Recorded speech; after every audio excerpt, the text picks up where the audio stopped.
Once upon a time, there was a little boy called Howard who loved writing stories. Little Howard dreamed of being a writer, and so he sat and wrote every night. But everything he wrote was fucking shite, yeah. Wubba-dubba-doo, wubba-dubba-doo. Worst writer in the world, worst writer in the world, worst writer in the world, worst writer in the world. He's a stupid, suck-ass, rubbish writer. Welcome to the worst writer in the world, and it is Time Jump, episode 6. Mm-hmm. Jem's wife is dead because she took the bins out.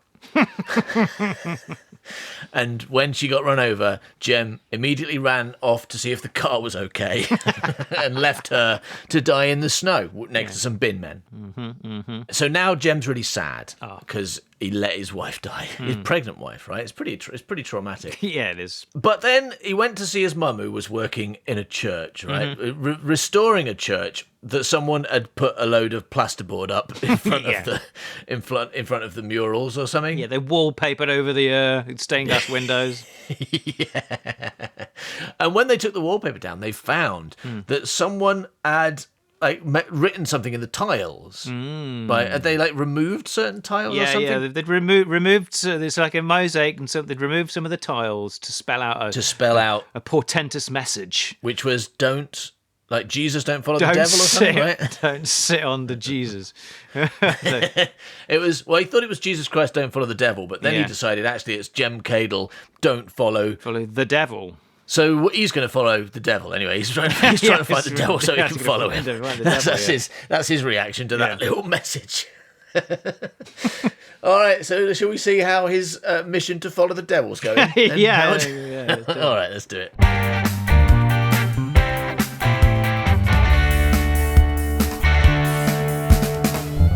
Interior dining room, Jem's house, night. Jem and Dorothea sit in silence with dinner on the table. Jem has hardly touched his and stares into space. Finally, Dorothea breaks the silence. "Oh, sir," she says. Brilliant, yeah. "What are we doing sitting on the table? We're supposed to be in chairs," she says. But no, they don't. They sit on the table with their dinner. That's what they do in this house. Yeah, that's what it says. Jem and Dorothea sit in silence with dinner on the table. Ding dong. Oh, I wonder who that could be. "I've come for Jem Cable. The devil's here. Do you want to follow him?" He's like, "Yeah, I suppose so. I don't see any reason why not to follow the devil." "Oh, sir, come on, Jeremy. You've hardly touched your fish." Jem says, "You saw it. It's just your mind looking for things that aren't there." You're talking about the fish still. What's going on? You saw it. Yeah, I can see it's right there. You looked at my fish. You know I can't eat things that you've looked at. Oh, sir, it's ridiculous. It's been like this ever since you were a child. It's just your mind looking for things that aren't there. I mean, it was literally there. I mean, and we looked at it. It said, "Don't be chasing after the devil, me." That's what it said. It's just your mind looking for things that aren't there. It's some kind of practical joke. "No, it was my name." "No, sir, silliness. How could somebody write that to you and seal it up like that?" Losing the ability to do these two voices. I'm finding it difficult to switch between these two voices. Not that I'm suggesting I'm particularly good at either accent, but they're melting into each other a little bit in the mostly grey area that I operate in. They sound great. You don't worry about it. Thanks, mate. I don't know which one's which, but they sound great. "Oh, sir," says Jem. No. "Oh, sir," says Dorothea. "How could somebody write that to you and seal it up like that?" "Exactly. It's no joke. It's real. A message from the past. A warning to me not to follow the devil down some stairs." Cut to interior St Anne's Church day. Dorothea is at work. Jem sits staring at the mosaic. The vicar flits around. Wow. the vicar's a butterfly. Yeah. I suppose I just do it. I'm just trying to do the passage of time, aren't I, here? Because that's why they went home for fish. So we know that this is a new day.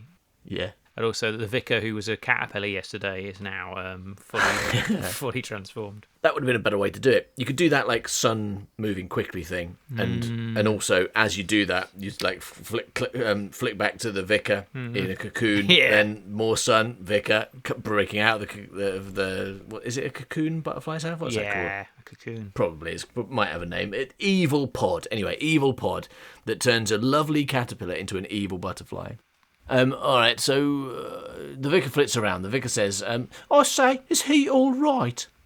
Oh, sir, at least his mind is on something else.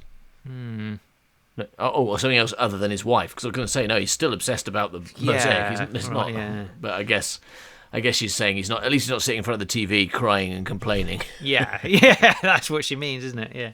Cut to interior St Anne's Church later. Jem is in the same spot. Dorothea is drinking tea with the vicar. Suddenly, Jem stands up, bolt right.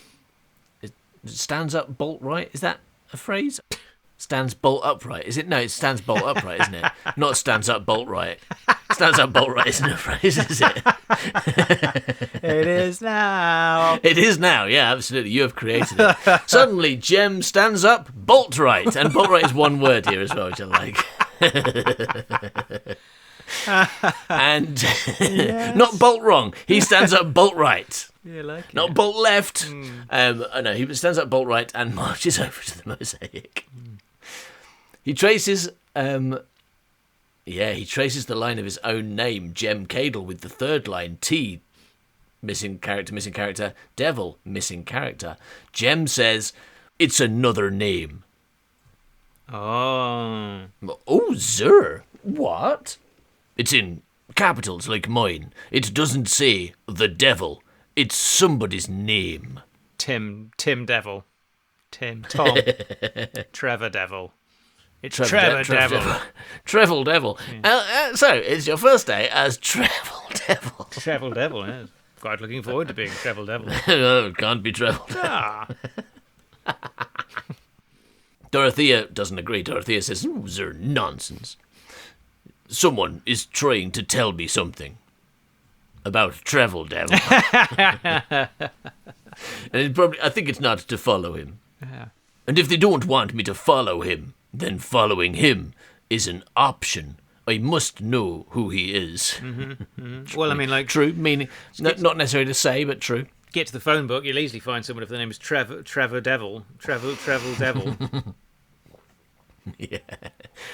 I'm just going to look under devil. Oh, there's only two. The first one is the devil. Okay, number 666. Not going to ring that one. And the other one is Trevor Devil. And he's got a normal phone number and he lives in Basingstoke. I think I'll try him. Get there. Gonna follow him. I'm going to follow him. See what he's doing. Oh no, I'm dead. Oh dear, if only I listened to walls. Yeah. Seems like what's going to happen if you follow Trevor Devil is you're going to end up having to like do some plastering in a church, right? That's what's going on here. That's what we don't see there, is the full stop after follow. And it's just actually a message from Trevor Devil to Jem Cadle saying, don't follow. It doesn't say what he shouldn't follow. Stevel Evil. Jem, could you do follow me, Trevor Devil? It's good to follow me, Trevor Devil. But whatever you do, don't get confused and follow Stevel Evil, because that's a completely different person, and he's a bad person. Okay, so don't be following him. He'll take you down to hell, whereas I will just get you to plaster over some churches. Right? But not as bad as going to hell. Come on. I'm quite looking forward to not going to hell. Can't not go to hell, Jem. I mean, you can, yes, can. No, we're not going to hell. Anyway, come down the stairs. Just follow me down the stairs. It's all fine. So Jem says, I don't, followings. I must know who he is. I must know who Trevor Devil is. Okay.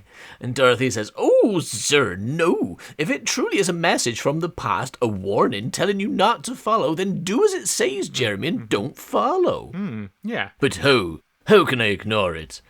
He's because he wants to find out where Travel Devil is. And Dorothea, of course, says, "Oh, sir, what are you going to do? Look in the phone book." No. Jem says, "I can do better than that. Don't need to, does he? I've heard of the internet. I've heard of this thing called the internet. You don't need phone books anymore." I think you'd be safer with a phone book.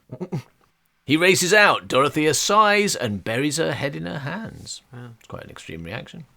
Cut 2, exterior Scotland Yard, afternoon. Jem swings his car round and parks in front of the building. Ooh. He gets out and jogs up to the entrance. Jem heads inside. Interior, Jem's office. Is he a police officer then? He was at the start because he was chasing that tramp. Okay.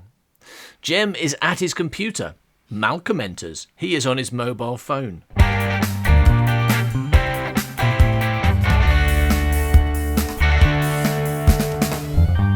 So, Howard, you know how we record these stories, sometimes over a long period of time? Yeah, with microphones and... Yeah, but you know how, we don't do it all at once. We don't sit for, days and days just recording. We do this over weeks and sometimes months. Oh, yeah. So, consequently, sometimes we forget things. For example, you may remember in this script a character called Malcolm, right, who was a grizzled cop character. Yeah. Unfortunately, when we were recording this, at this point, we forgot that he was a grizzled American cop character and started doing him as Malcolm the Brummie instead because his name's Malcolm. So you may, if the eagle-eared or people who just listen to what I just said, will notice quite a drastic difference in the performance of this character, but it's the same guy. Okay? Yeah, and that is just an honest mistake. Don't start thinking, oh, I know what they're doing. He's regenerated, and that character's actually Doctor Who. That's not happening. It is called Time Jump. Hey, at this point, we don't know. You haven't written the ending yet, so maybe, this character, hello, it's me, Malcolm. Who knows what's going to happen? Yeah, Malcolm Who enters. Yeah. All right, anyway, let's get back to past idiot us who do not take careful enough notes. Interior, Jem's office. Jem is at his computer. Malcolm enters. He is on his mobile phone. Jem barely acknowledges him. Malcolm says, "Yep, he's here, I will." Malcolm hangs up. "That was your mother on the phone. Apparently you're abusing your position and illegally obtaining information, Jem." Oh, right, yeah, because he's a policeman. Right, yeah, I get it. Yeah. "Nothing. Devil. I've tried it with an E on the end. Without. I've tried Deviler. Devilliers. Nothing. No record." Have you tried Travel, though? Have you tried Travel Devil? Have you tried that? Because that's what you need to do. Have you tried Travel Devil? Because I'm pretty sure, you know that famous time traveller called Travel Devil who loves leaving messages for people on walls. Yeah. You know, maybe it's him. No, I can't imagine it'd be him. No, Malcolm says, "I'm only not informing on you because I think you're still very upset about your dead wife. But my name, Malk, on the wall. A message from, yes, Dot told me everything, and I think you're tired. I think it's to do with Zoe." "What?" "The message on the wall. I think it explains Zoe's death. I didn't tell Mum. She'd think I'm crazy." "But you thought you could tell me?" "You know I'm crazy. Didn't think there'd be any harm done there. Little jape between two colleagues in this very serious, weird conversation, partly about me wife's death." Wow, man, if he knows that his partner is crazy, he probably should report that to somebody. Yes. Just... Malcolm says, "Jem, I'm concerned." "Listen. Remember the ghoul on the roof." "Seriously? How could I forget?" "I think he's Devil." Ooh. "Okay." "Listen, I read the message too late. It said, don't follow him, but I did, and look what happened. If I hadn't followed him, I never would have had the accident. I would have taken the fucking bin out and Zoe would still be here." "You need to stop blaming yourself." "No, but see, if I can find Devil, maybe we can trade places. Maybe he'll bring Zoe back, and my baby, and I can die instead." Okay, right, so What? Are you actually listening to the words you are saying? Because they make no sense. I was like, what's he talking about? If you can find somebody that left a message in the past, then Maybe he he can can take swap their place places with his wife. Or And what? then... Oh, no, hang on. He thinks it's the actual devil.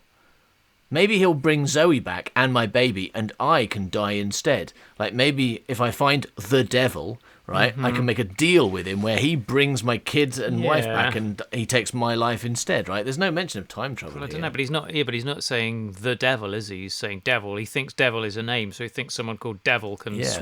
swap him with his wife. Yeah, I mean, he's still making a lot of assumptions, but he's assuming that someone called Devil with a double L is actually just a pseudonym for the devil or has devilish powers. But he also thinks that guy on the roof at the beginning is. Yeah, that's true. Who knows what he thinks? Maybe we'll find out. Malcolm says, "What? Are you actually listening to the words you are saying?" It sounds even more ridiculous out loud. So he knows he sounds ridiculous anyway. Wait, it doesn't sound at all unless you say it out loud, right? You know, how does it sound when I don't say it? Well, very quiet and non-existent. I don't know what. Do you want to see the psych? Maybe. I'll try and sort it out. In the meantime, shall I make you some tea? Yeah. Yes, please. Yes. Malcolm exits. Jem sits staring into space. His eyes fall on the telephone book. Is he being stupid? No harm in trying. Hooray! He picks up the phone book, flicks through to D. And Jem says, D-O-D-A, D-E, Derby, Destiny. He doesn't know what order Devil. the letters go in, does he? Tor Devil. It's found it. It fits well. Tor Devil. T-O-R. Tor Devil. Tor. That is feels that a a bit name? crowbarred in, doesn't it? Yeah. Tor. I mean, it's short for Victoria, maybe. I suppose so, yeah.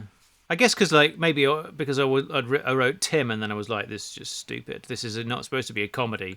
I've got to give them a scary first name, but there aren't any because there's only Tim and Tom and Trevel.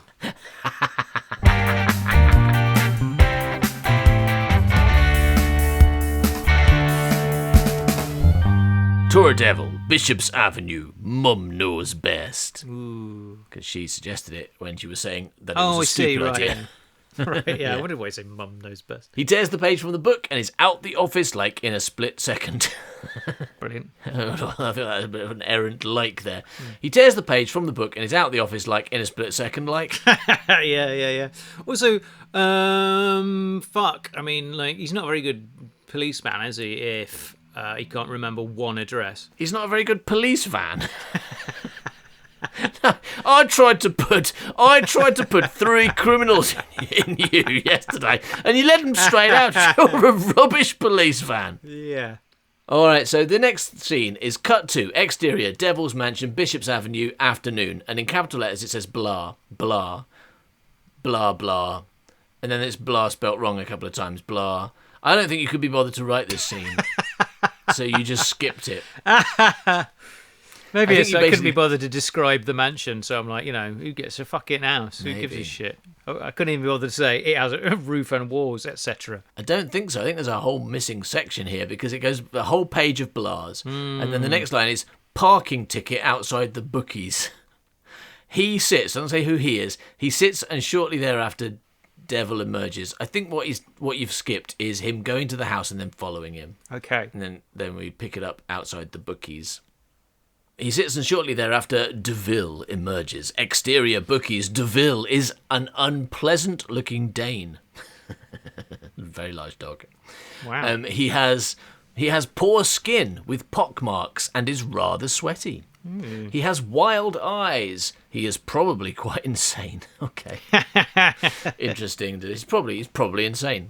What kind of So insane? weird. Just general insanity, you know. This sounds like something I did when I worked for Mr. Cotton. This sounds like something from back then. He is probably quite insane. He takes the parking ticket, screws it up and drops it to the floor. He looks over at Jem. Jem says, "Pretty impressive win." And then we need a voice for DeVille. No, he's Danish. So he's Danish. All right, here I go. Yeah. So, pretty impressive win. And DeVille says, very impressive, I'd say. Who'd you do it? You want to learn my secrets, officer? I'm not with the police. Of course you're not. I'm on leave. Is this sir? My wife died. Well, there's a howdy do. What the fuck is this conversation? That is a howdy do. Jem stares. This is not official business. No. But it is business. What does that mean? Sex? I don't know what it means. It's not official business, but it is business. Yes. No, I don't know. Jem says, how did you do it? DeVille gestures towards his car. Jem goes over and they both get in. Interior, DeVille's Porsche. Leather, sexy. You like a car like this? It's a nice car. No, And out of the blue, DeVille has produced a taser and fires it at Jem's neck. Oh, shit. Jem convulses in pain as DeVille electroshocks him. He tries to resist and fight but succumbs to unconsciousness. DeVille gives him a few extra volts just to make sure, then starts his Porsche and drives off. His Porsche is less sexy now. It's covered in piss, though, right?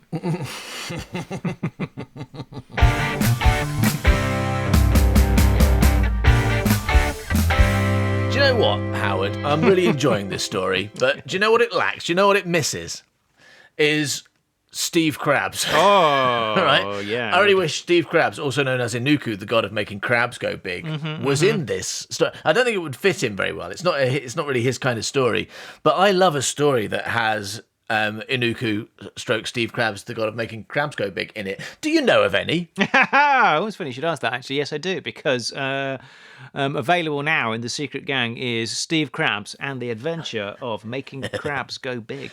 Yeah. Wow. And is that like some kind of sequel to Gret Binchley from The Adventure of the Women Getting Abducted by Crabs, which is, one, difficult to say, and two, available for free on this feed, and people have probably listened to it already. Is this like some kind of second part to that book? That's right. Everyone was clamouring for a sequel to the completely free Gret Binchley from The Adventure of the Women Getting Abducted by Crabs.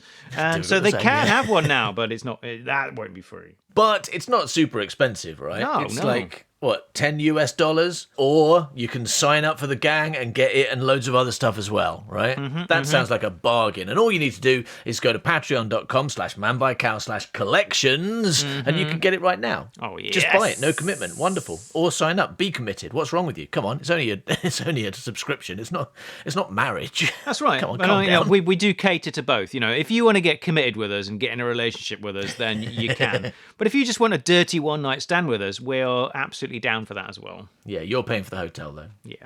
By which I mean buying the book. Like, we're not actually going to, there's no hotels involved. Either way, you're paying. Yeah, but you are paying. Yeah, I mean, you will be wearing the trousers. And we'll be wearing whatever you bring for us to wear. Yeah. So shall we get back to Time Jump, a story which, while good, has no gods of making crabs go big in it, Howard? So far, I mean, I'm still hoping maybe some crabs will go big, but yeah, let's get back to it. You never know. All right.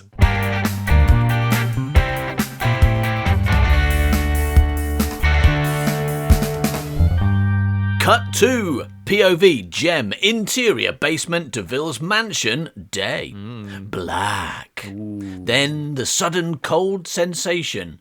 This is a film. How are you getting the cold sensation across to your audience? I like, just I'm assuming by the time I've finished writing it, they'll have instigated all that kind of stuff in the cinema now, whereby, like, Right. if there's a scene set at sea, some kids are running around squirting you with water guns, and someone turns on the fan at this point, and you get a blast of cold air. Turns the temperature down. Yeah, okay.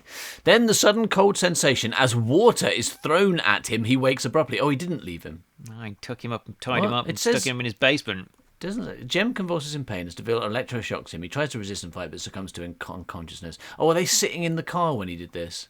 Yeah, he's not going to do No, they anything. both get in the car. Oh, okay, they're in the Do it car. in That's the why. street, is he? All right. Mad. So he has kidnapped him. Okay. Good. And so he wakes abruptly. DeVille stood over him with a bucket. Interior basement DeVille's mansion day. A huge room stretching perhaps under the entire mansion, with thick wooden beams at regular intervals. Hey, I've got the bucket. Would you like to know what's in my bucket? Yes, I'd like to know what's in your bucket, please. What's in there? Is it confetti? You gonna do a little confetti clown trick for me? It's chicken. That's right, it's KFC bucket. Would you like a leg bit or a face bit of chicken? I've only got the leg bits, because, you know, Okay, well, I love legs. Okay, that's better then, because I don't want a face bit of a chicken. Oh, no, I say I've only got the leg bits. Right. I bought you this bucket of face Face bits. This face bits because I love the legs, okay? Yeah.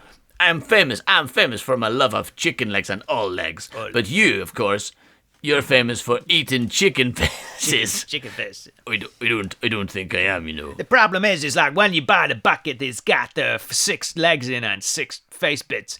So I was like, I bought 2 buckets and I mix them up. So you got all the Mix face them up, bits. so now I've got all the legs. And you got all famous, the face famous me gets all the legs. Oh, DeVille why he got so many legs? Because he bought 2 buckets and put all the legs in one bucket. And of course you, Jem, you got all the face bits. Oh, do you mind? Could I just have one leg? Shut up and eat your beak. Crispy coated beak. All right, so he wakes up tied to a chair. DeVille tortures him by making him eat chicken face bits. It's a huge room, it's perhaps stretching under the entire mansion. Wow. A single window high up on the left at ground level lets in sunlight. A set of stairs at the rear lead up to the door. Just covering all bases. Maybe it's the A door. You know, maybe I didn't get it wrong there. Yeah, and there's a B door somewhere. You don't want to open that one though, because loads of bees will come out of it. Bees. B door. Don't open the B door. I mean, come on. It says bees on it, for fuck's sake. God, take you straight to B world. It will. If you want to go to B world, you will find some bees, yes, but mostly you will find children being shot in the face and exploded by a woman called Penny. Children. And some of them are very tall, and I don't like them. I don't like those ones. I will shoot them. Look at the big one. Bang, bang. So really, Penny should have ended up with LeCam because they both loved killing children, didn't they? Yeah, whereas Dennis Quaid, or whoever that guy was, that bear. showed no bear, sign. Showed no sign of wanting to blow up children. They had nothing in common. So there's an A door, there's a B door. Central, tied to a chair, of course, is Jem, and DeVille stood over him. Close to this, attached to a wooden beam, is a shelf with various papers and artifacts on it. I don't know about using the words of and course. It's like, and of course, in the centre of the basement is a man tied up in a chair, as though that's just normal for all basements. Yeah, no, not just a man, but the main character of the film. Of course, he's tied up in a chair. That goes without saying. He has been in every scene so far. Did I not mention that? No. Did I not mention that he's always tied to a chair in the middle of the room? Why did you think he couldn't go out and take the bins out? Because he was tied up to a chair in the middle of the room. Yeah. On one wall is painted a map of London with red lines running throughout, and at certain points where many lines converge, large gold circles. There's a lot of detail about this this massive basement. That's a map. It's a map of nexus points. DeVille gestures to one of these circles now. How do I travel through the nexus points? Yay! Jem says, What? What's going? Tell me! I don't know what you mean. DeVille slaps him really hard. Yay! If you haven't come to steal from me, why are you here? You brought me here, and you told I was you. You electrocuted me and brought me here. That's what I'm doing here. And Jem says, or DeVille says, if you haven't come to steal from me, why are you here? Jem says, I don't know. I thought you could save my wife. You might never think about it. It seems a bit of a fucking stupid thing to think. I don't know why. I saw your name I saw the word devil on a church wall, and I looked up you in the phone book for some reason. To be honest, those two things weren't very connected. Yeah. And then I came and phoned you, and then I decided in my head that you could save me wife. I don't know how. Can you save me wife? What's wrong with her? Is she ill? No, she's dead. What? How can anyone save a dead wife? Here's the thing, because I think that when he followed DeVille, and that's probably why I should get the notes out, is I think he's witnessed something spooky. Right, but DeVille's asking him how to travel through nexus points, right? So Yes. presumably, what I'm getting from this is that DeVille thinks he's the older Jem after he's done time travel, right? So are they both trying to get the other one to tell them how to time travel? I hear what you're saying, yeah. I think he seems. probably is very, very... It's highly likely that guy has already met Jem, but Jem doesn't know because of time travel. Yeah. But, so the deal is, it's really fucking complicated, this story. And this is probably another one of the many reasons I gave up on it. Yeah. Is... Gave up 5 pages from now. Yeah, so you see that map on the wall, you see that there's lines, and then that there's the nexus points. Now, you can kind of travel through time by following the lines. And so he follows this guy, kind of like walking really weird. And But hang on. Yes, go on. So when the lines are like roads, right? So when you say travel in time, you're like when you walk down a road, right? When I started at one end of this road, it was 3 o'clock. But when I got to the other end, it was 3:15. Exactly. I travelled in time. Yes. And then I made a map, and I think the nexus points are where you can turn left. Admittedly, that is travelling in space more than time. But I noticed after I turned left, I carried on travelling in forward in time. So I'm wondering, are there points where I can turn and then I travel backwards in time? Since I've only discovered travelling forwards at a very steady rate. But I'm pretty sure if I keep searching, one of them's going to be backwards. Now, tell me which of these corners is going to make me go back in time, please. Yeah, no, that's not at all. It's like it's forward, you travel forward in time. The nexus points is like a bed. You go to sleep and loads of time passes then. It's amazing. It's astonishing. Brilliant. No, sorry, I interrupted. Tell me the truth. The truth is really stupid, is that there's a compass, kind of compass device, which does these kind of lines. So the lines are kind of they're not straight lines. Like they're not like as the crow flies, unless a crow's kind of like dying from some weird disease. Because what you do is you I don't know kind if of... you've ever seen a crow fly, but they don't fly in straight lines either. It is as the crow flies then. Yeah, so it is. It's not as the crow flies like the idiom, but it's as a crow actually As the crow flies, erratically and with a worm in its mouth. That's how a crow flies. Yeah. Yeah, so you walk and you follow this weird path, so zigging left and right and everything, using this compass to kind of guides you along these kind of ley lines, basically. And if you follow the ley line perfectly, you actually start traveling backwards in time, but only like by like a small amount, so like a couple of seconds. So anyone seeing you is kind of like really weirded out by it, but you probably disappear suddenly. But he's been following him, he's kind of seen him, and then he vanishes. So what he's doing is he's using the limited amount of time travel he's got to travel back in time approximately a couple of minutes in order to place bets at a bookies and win loads and loads of cash and buy a nice big mansion that he can tie people up in. Okay, that's why he's got a Porsche and a mansion. Yeah, but if you can travel through the nexus points, then you can properly time travel. So there's this idea that I was trying to come up with of like shit time travel, where you could only time travel a little bit, but how would you use that, and how useful could it be versus trying to get the real thing, the real deal. Okay. All right. DeVille says, "Why are you here? I don't know. I thought you could save my wife." And DeVille says, "Pointless subterfuge. It was you who robbed the museum. Yes, I found you. I've never met you before today." Oh. So he hasn't met older Jem, and so he's just guessing that he might know about nexus points. Just a guess. Yeah. A lot of people are making big jumps, like massive jumps of logic. It should be called logic jump. But then why? DeVille grabs a letter from the shelf. Oh, here we go. No, here's the reason. Ooh. DeVille says, "I knew you were coming. I've been waiting for you. See, when I inherited the eye, it came with this letter. Warning me, but it was damaged. Your name is gone, not legible. I could not come for you. I had to wait for you to come to me. The policeman come to steal my eye, come to kill me." So his future self has met Jem Cadle, and then in the past has left him a letter saying, I guess so. "Watch out for Jem Cadle." He wants to kill you. But somebody stored it in the rain, and so you can't read it. Just the word Jem Cadle got wetted off. Yeah. Jem says, "Please, you're making no sense."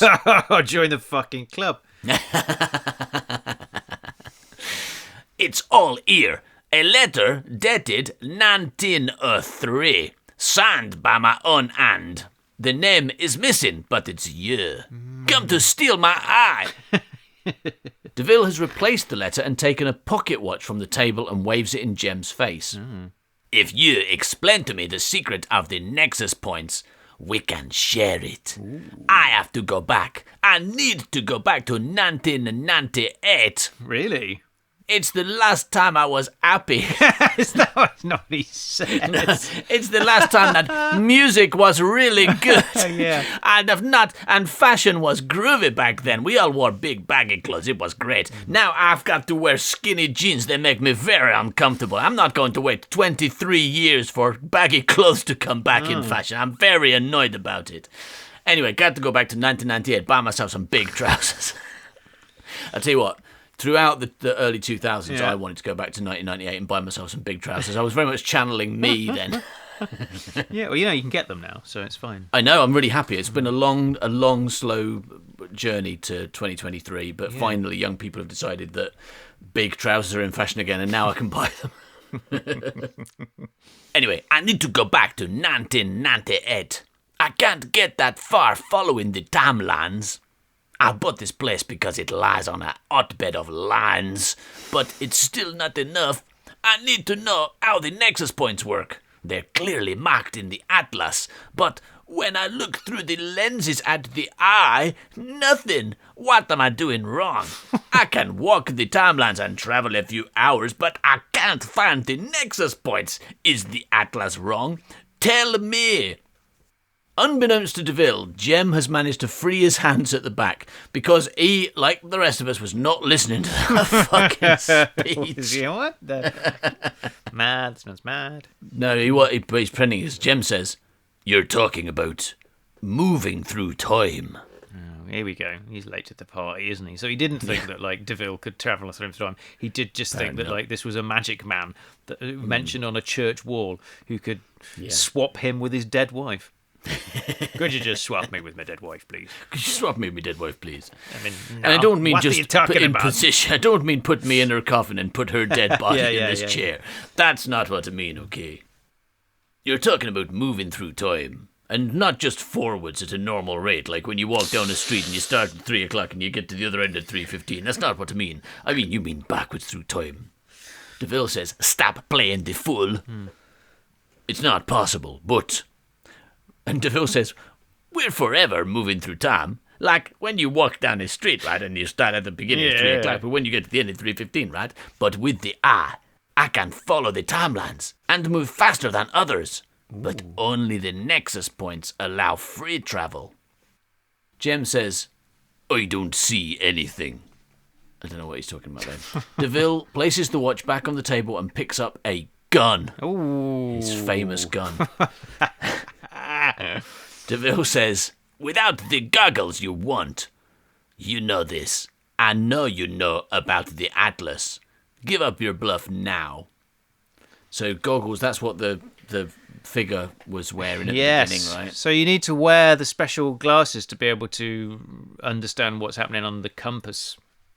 And the Atlas, I don't know what that is or where it is. Did he say he had it, or? I think so, yeah. It's like me making time travel complicated by having loads and loads of stupid elements required.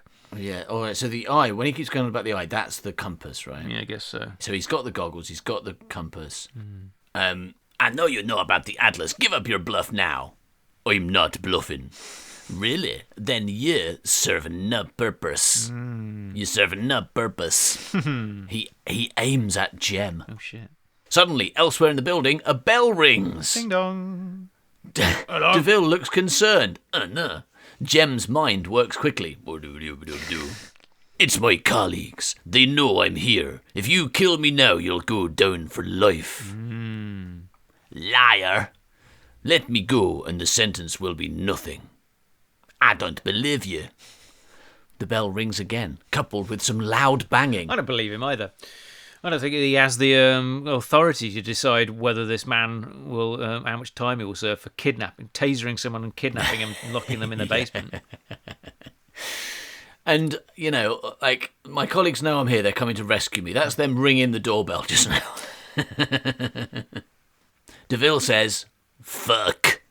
DeVille lowers the gun and runs up the stairs and out the door. Jem immediately brings his arms round and unties his legs. Come on, come on. He manages to free himself. He heads up the stairs, then stops. He goes back down again and looks at the table. On it lie the goggles and the eye. He ran off without his time travel apparatus. Yeah. That was very careless of him. I mean, he just got told. Yeah. There's this guy who's apparently tied to a chair, so like, those are me policeman friends, they're coming to get you. He's like, I'm so immediately scared I'm going to forget the things that mean everything to me. Yeah, but I mean, like, you can't really answer the door wearing them, can he? That's not going to help. Is that where he's gone? He's gone to, I thought he ran off. Is he going to answer the door? Yeah, no. Sorry, I thought he believed him that it was the police, and so he was like legging it. Well, I mean, I don't know. Oh, I don't Okay, know. he's gone to answer the door. I just assumed he got to answer the door because the doorbell went. fair I didn't enough. really Fair think enough. about it that much. No, it makes sense. All right, so Jem puts on the goggles and picks up the eye. Through the lens, in the centre of the eye, a line is apparent. Not straight, but jagged like a crack in the earth. He begins to follow the lines. He takes a strange route around the large basement. The floor is covered with tiny red lines, and as he walks, he begins to blur. Cut 2, interior, lobby, DeVille's mansion. DeVille reaches the front door, and with the gun behind his back, he swings it open. Doesn't say whether he swings the door open or the gun. It could be either. I'm just swinging my gun open. There is nobody there. Oh. At first, he is just plain confused. Then, suddenly looks worried and races back down the corridor. Interior corridor, split screen. DeVille races along in one direction, Jem in the other. They pass each other. Neither sees the other as they are in different time zones. Yeah. Yeah, this house is on the border of Mexico and the US, yeah. Yeah, all right, Mexico's in America, I know. No, that's not how time zones work at all. It is. As soon as all. As soon as you cross the border to Mexico, it's different time. No, because you're going south. To put the clocks back, we're in Mexico. All right, so DeVille races down the steps. Jem is gone, and so is the eye and the goggles. DeVille races out. Cut 2. Exterior, DeVille's mansion, west. Jem races out of a side entrance. He pulls the goggles off and pockets them and the eye. He brings his hand to his brow. His head is in some pain. Is it? He feels dizzy, nauseous. He moves slowly along but clumsily falls down. Is he feeling nauseous because he's been tasered and beaten, or because of time travel? I think it's because he's near his past self or some stupid thing. Oh. Doesn't really make any sense, does it? Oh, right, okay. It's because of Doctor Who rules. Yeah. Fair enough. He moves slowly along but clumsily falls down. He hears voices. Where he has fallen is a small window. Looking down into the basement, he stares in amazement. POV, Jem, interior, basement. Jem is in the chair. From this angle, Jem can see himself undoing his bonds. DeVille is ranting. Oh, God. Still not enough. I need to know how the nexus points work. They're clearly marked in the atlas, but when I look through the lenses at the eye, nothing. What am I doing wrong? We get to hear this brilliant speech twice. I can walk the timelines and travel a few hours, but I can't find the nexus points. Is the atlas wrong? Tell me. Unbeknownst to DeVille, Jem has managed to free his hands at the back. We're going to do this whole scene. I mean, we're on the penultimate page here. This is like less content because we're having to repeat this scene. You're talking about moving through time. Stop playing the fool. It's not possible, but we're forever moving through time with the eye. I can follow the timelines and move faster than others, but only the nexus points allow free travel. We don't see anything. DeVille places the watch back on the table and picks up a gun. Exterior, DeVille's mansion, west. Jem drags himself up. Here we go, back to the not repeating action. He needs to save himself. Still feeling nauseous, he manages to lumber along around the side of the building. Exterior driveway, DeVille's mansion. With renewed energy, Jem staggers to the front door and rings the bell. Cut 2, interior basement, DeVille's mansion. Elsewhere in the building, a bell rings. DeVille looks concerned. Jem's mind works quickly. It's my colleagues. Exterior driveway to Ville's mansion. A wave of nausea passes over Jem and he falls backwards. He regains his balance and lunges forward, pressing the bell again and banging with his fists on the door. He then runs back around the side of the house. The thing is, right, if DeVille realised what was happening, if he was like, wait a minute, it's because I left my time travel device downstairs, and he should be chasing after the guy who just rang the doorbell. Like, he's not going to catch up with the guy downstairs who's already time travelled, right? It's like, he knows that. That's happened. If he catches up with the guy downstairs and stops him, then he's going to cause a grandfather paradox and everyone's going to die. So what he needs to do is chase after this future guy. Yeah. And stop him, and then he's just carries on. He's like, okay, you time travelled a bit, but I've got you again. Right? I've tasered you and tied you up again. Now I'm not going to foolishly leave my time travel stuff around, and therefore you're not going to be able to time travel and ring my doorbell again. So that's not going to happen because I've taken precautions this time. Exterior to Ville's mansion, west. As Jem runs, he suddenly feels fine again. He reaches the side entrance. He reaches into his pocket and pulls out his mobile phone. He phones Malcolm. Hooray! Malcolm answers and is obviously shouting on the other end. Why is he obviously...